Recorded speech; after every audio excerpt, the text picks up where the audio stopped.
ముఖ్యమంత్రి చంద్రబాబు నాయుడు మంత్రి నాగరా Lokesh Suryalanka బీచ్ను aerial view ద్వారా పరిశీలించారు. రాష్ట్ర ప్రభుత్వ ప్రతిపాదనలతో సూర్యలంక బీచ్ను పర్యాటక ప్రాంతంగా తీర్చిదిద్దేందుకు స్వదేశీ దర్శన్ 2.0 కింద 97 కోట్లను కేంద్రం విడుదల చేసింది.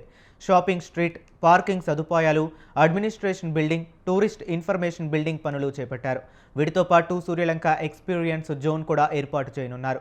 ఈ నేపథ్యంలోనే హెలికాప్టర్లో నారావారిపల్లె వెళ్తున్న సమయంలో ఈ ప్రాంతాన్ని సీఎం మంత్రి లోకేష్ పరిశీలించారు.